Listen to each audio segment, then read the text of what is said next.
De acuerdo con la Biblia, el sol se detuvo en medio del cielo por casi un día entero, como parte de la victoria de los israelitas sobre los amorreos. Entonces podemos preguntarnos, si el movimiento constante que percibimos es el del sol o el de la tierra.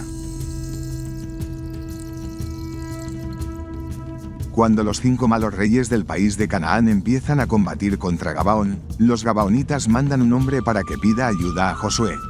Enseguida Josué y todos sus guerreros van. Marchan toda la noche. Cuando llegan a Gabaón, los soldados de los 5 reyes se asustan y empiezan a huir. Josué puede ver que pronto el sol se va a poner. Va a oscurecer, y muchos de los soldados de los 5 malos reyes van a escapar. Por eso Josué ora a Jehová y entonces dice: Sol, no te muevas. Y cuando el sol sigue brillando, los israelitas pueden terminar de ganar la batalla. Pero, ¿cómo pudo ser esto posible? Si nos basamos en las leyes actuales de la ciencia, hubiese sido muy complicado detener el movimiento constante de la Tierra, por las inevitables catástrofes que esto hubiera implicado. Y el texto bíblico señala claramente que el sol fue el que se detuvo. ¿Acaso nos están revelando que en realidad el sol es el astro que está en constante movimiento?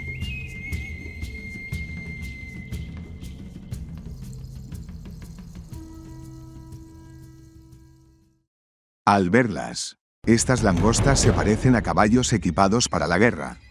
Parece que tuvieran coronas de oro en la cabeza y cara como de seres humanos.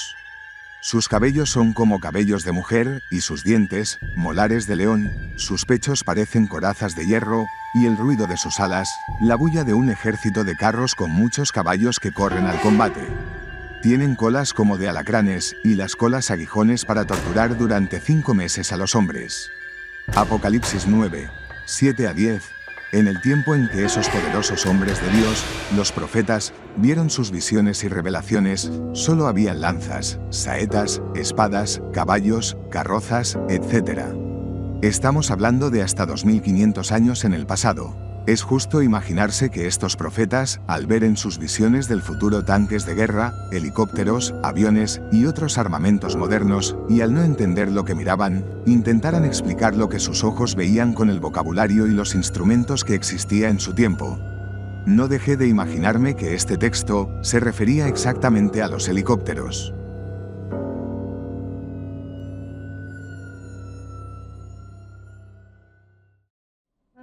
El nacimiento virginal es importante, porque ese fue el medio por el cual el Verbo se hizo carne, Juan 1:14. La encarnación es cuando el Hijo Eterno de Dios tomó carne humana, sin perder nada de su naturaleza divina, añadió una naturaleza humana.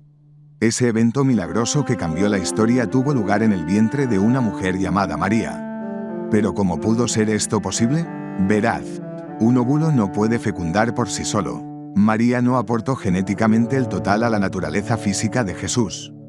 Por lo que hay una probable inseminación santa, es decir, de genética pura, para moldear la espiritualidad de Jesús. Esto explicaría su santidad, una figura perfecta sin deseos carnales, pero con un cuerpo físico heredado de su madre humana.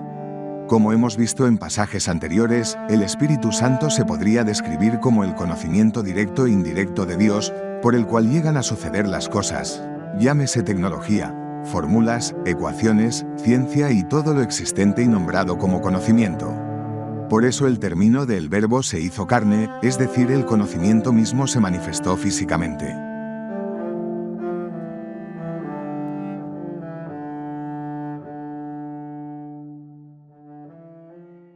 Dijo entonces Jeremías: Por favor, Señor, muéstrame qué puedo hacer por Abimelec el etíope, que practicó muchas obras buenas con tu siervo Jeremías, pues él me sacó de la cisterna de lodo y no deseo que vea la destrucción y desolación de esta ciudad, sino que tengas compasión de él y no se vea afligido. Y dijo el Señor a Jeremías: Envíalo a la viña de Agripa, y a la sombra del monte yo le protegeré hasta que yo haga que el pueblo retorne a la ciudad. Llegado el amanecer, Jeremías envió a Abimelec diciendo: Coge la cesta, parte hacia la finca de Agripa por el camino de la montaña, trae unos pocos higos y entrégalos a los enfermos del pueblo, pues el favor del Señor está sobre ti y su gloria sobre tu cabeza. Tras decir esto, Jeremías le despidió, y Abimelec marchó según le había dicho. Abimelec, por su parte, llevó los higos bajo un sol ardiente, por lo que al encontrarse un árbol se sentó bajo su sombra para descansar un poco. Y al reclinar su cabeza sobre la cesta de los higos se durmió, y después, al levantarse de su sueño, dijo: «He dormido a gusto un rato, pero mi cabeza está pesada porque no he quedado saciado con mi sueño». Entonces, al destapar la cesta de los higos, los encontró destilando leche. Y dijo: «Quería dormir todavía un poco, porque mi cabeza está pesada, pero tengo miedo, no sea que me duerma. Tarde en despertarme y mi padre Jeremías me menosprecie, pues si no tuviera prisa no me habría enviado hoy de madrugada. Así, pues, me pondré en pie y caminaré bajo el ardiente sol, pues no hay ardiente sol, ¿no hay fatiga todos los días?». Levantóse, por tanto, tomó la cesta de los higos, se la echó a los hombros y marchó a Jerusalén, pero no la reconoció ni su casa, ni su propio lugar, ni encontró a su propia familia ni a ninguno de sus conocidos. Y dijo: «Bendito sea el Señor, porque un gran éxtasis me ha sobrevenido hoy. Esta no es la ciudad de Jerusalén. He errado el camino porque fui por la senda del monte cuando me levanté de mi sueño, y como mi cabeza estaba pesada por no haber quedado saciado con mi sueño, he errado el camino». Le parecerá sorprendente a Jeremías cuando le diga que he errado el camino. Mientras estaba él sentado, vio a cierto anciano que venía del campo. Abimelec le dice: «A ti te hablo, anciano, ¿qué ciudad es esta?». Le respondió: «Es Jerusalén». Abimelec le pregunta: «¿Dónde está Jeremías el sacerdote, Baruc el secretario y todo el pueblo de esta ciudad que no los he encontrado?». Repuso el anciano: «¿No eres de esta ciudad tú, que has recordado hoy a Jeremías, ya que preguntas por él tras tanto tiempo? Pues Jeremías está en Babilonia con el pueblo». Fueron, en efecto, llevados cautivos por el rey Nabucodonosor, y con ellos está Jeremías para anunciarles buenas nuevas e instruirles en la palabra. Tan pronto como oyó esto Abimelec de aquel hombre anciano, dijo: «Si no fueras anciano, y como no le es lícito a un hombre encolerizarse con quien es mayor que él, me reiría de ti y te diría que estás loco, pues has dicho: el pueblo ha sido llevado cautivo a Babilonia. Aunque hubieran bajado sobre ellos los torrentes del cielo, no ha habido todavía tiempo suficiente para que hayan partido hacia Babilonia. Pues, ¿cuánto tiempo ha pasado desde que mi padre Jeremías me envió al campo de Agripa a traer unos pocos higos para que los diésemos a los enfermos del pueblo? Fui, los traje y al llegar hasta cierto árbol, bajo un sol ardiente, me senté a descansar un poco, recliné mi cabeza sobre la cesta y me quedé dormido. Al despertarme destapé la cesta de los higos, pensando que se me había hecho tarde, pero encontré los higos destilando leche, lo mismo que cuando los cogí. Tú, en cambio, dices que el pueblo ha sido llevado cautivo a Babilonia. Pero, para que te dé cuenta, toma, mira los higos». Destapó la cesta de los higos al viejo y los vio destilando leche. Al verlos, el anciano dijo: «Hijo mío, hombre justo eres tú y no quiso Dios que vieras la desolación de la ciudad, por eso trajo este éxtasis sobre ti. Pues he aquí que hoy hace 66 años que fue llevado cautivo el pueblo de Babilonia. Y para que sepas, hijo, que es cierto cuanto te digo, alza los ojos hacia el campo y observa que no ha aparecido el crecimiento de las cosechas. Mira también los higos, que no es su tiempo, y date cuenta». En el libro de Baruc, Abimelec, siervo de Jeremías, se duerme durante 66 años y se despierta junto a una canasta de higos frescos. Esto le permite darse cuenta de que ha dormido milagrosamente y reunirse con Baruc. ¿Podemos hablar de una abducción fuera del tiempo como lo conocemos?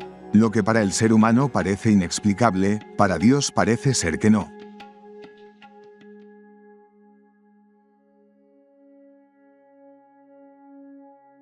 La antigua Sumeria fue el territorio donde se manifestaron las criaturas que se revelaron en el cielo, según los escritos bíblicos.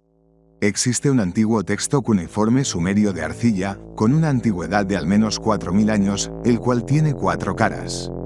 Este es una lista de reyes sumerios que vivieron mucho más tiempo que el humano promedio.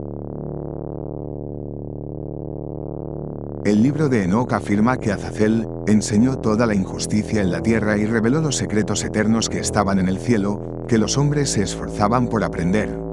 Azazel y los demás ángeles caídos no estaban autorizados a compartir su información con los humanos. Incontables. Culturas originarias antiguas hablan del tiempo en que los dioses descendieron del cielo y se mezclaron con la gente para impartirles conocimiento. En los distintos escritos de las antiguas civilizaciones existen coincidencias que apoyan los textos bíblicos. Además, señalan claramente que en esta época los humanos compartían sus tierras con seres que habían llegado del cielo. Una revelación impactante. Los antiguos egipcios hablaban de una era llamada los primeros tiempos, cuando los dioses caminaban entre los hombres